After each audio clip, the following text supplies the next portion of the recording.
বিসমিল্লাহির রহমানির রহিম। আমার ফেসবুকের সকল বন্ধু, সকল শিক্ষার্থী, সকলের প্রতি রইল আমার সালাম। আসসালামু আলাইকুম।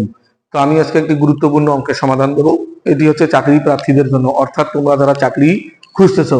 তো এই নিয়মের অঙ্ক কিন্তু বিভিন্ন বিভিন্ন চাকরি পরীক্ষায় অনেক অনেক বার এসেছে। যেমন তুমি শিক্ষক নিবন্ধন বলো, ব্যাংক বলো, বিসিএস বলো, প্রাইমারি বলো, অন্যান্য অধিদপ্তর বলো, এই নিয়মের এমসিকিউ আকারে অনেক অনেক অনেক বার এসেছে এই নিয়মের অঙ্ক।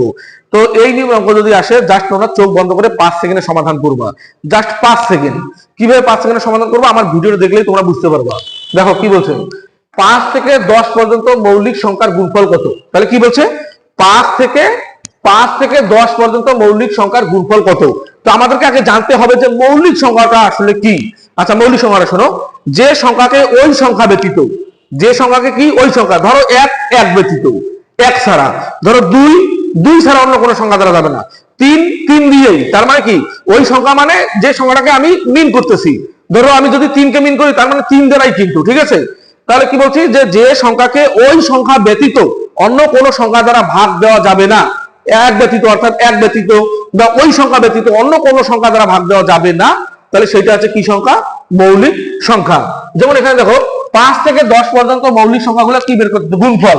তাহলে 5, আচ্ছা 5 কে কোন সংখ্যা দ্বারা ভাগ দেওয়া যায় না, 5 কে শুধু 5 দ্বারাই ভাগ দেওয়া যাবে, তার মানে কত বেরিয়ে 1, অর্থাৎ মৌলিক উৎপাদক, অর্থাৎ 1 পাইলাম। 6 কে ভাগ দেওয়া যায় 2 দিয়ে, 3 দুগুণা 6, ঠিক আছে। 7 কে কোনো দ্বারাই ভাগ দেওয়া সম্ভব না, শুধু 7 কে 1 দ্বারা যাবে, আবার 7 কে 7 দ্বারা যাবে, তার মানে এখানে 1 অর্থাৎ 1 বের হবে, ঠিক আছে। তাহলে 7 কে যদি 7 দ্বারা ভাগ দেয় তাহলে 1 হবে। 8 কে ভাগ দেওয়া যায়, 8 কে 2 দ্বারা ভাগ দিলে কত হবে? 4 হবে। 9 কে 3 দ্বারা ভাগ দেওয়া যায়, তাহলে কত হবে? 3 হবে। তার মানে যে সংখ্যাগুলোকে কোনো সংখ্যা দ্বারাই ভাগ দেওয়া যাবে না, সেই সংখ্যাগুলো কি সংখ্যা? মৌলিক সংখ্যা। তার মানে 5 থেকে 10 পর্যন্ত মৌলিক সংখ্যার গুণফল, 5 থেকে 10 পর্যন্ত মৌলিক সংখ্যা, একটা হচ্ছে 5 সংখ্যা আর একটা 7 সংখ্যা। তাহলে এই সংখ্যা দুটোকে যদি আমি গুণ করি, 5 7 কত হইলো? 35। তাহলে এটাই হচ্ছে আমাদের উত্তর। তাহলে তোমাদেরকে অবশ্যই জানতে হবে যে মৌলিক সংখ্যাগুলো কোনগুলো। তাহলে আমি বলতেছি, যে সংখ্যাগুলোকে ওই সংখ্যা ব্যতীত, অর্থাৎ যে সংখ্যাটা তুমি ধরে নিতেছো, ধরো 3 3 একটা মৌলিক সংখ্যা, 5 5 একটা মৌলিক সংখ্যা, তাহলে 5 কে 5 দ্বারাই ভাগ করতে হবে, অন্য কোনো সংখ্যা দ্বারা যাবে না। তাহলে সেইগুলো হচ্ছে কি সংখ্যা? মৌলিক সংখ্যা।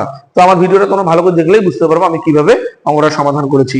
তো আমার ভিডিও ভালো লাগলে অবশ্যই অবশ্যই বেশি বেশি করে লাইক কমেন্ট শেয়ার করে দিবা, আর আমার এটিতে ফলো দিয়ে রাখবা। নতুন নতুন ভিডিও আসা মাত্রই তোমরা দেখতে পাও। ধন্যবাদ সবাইকে।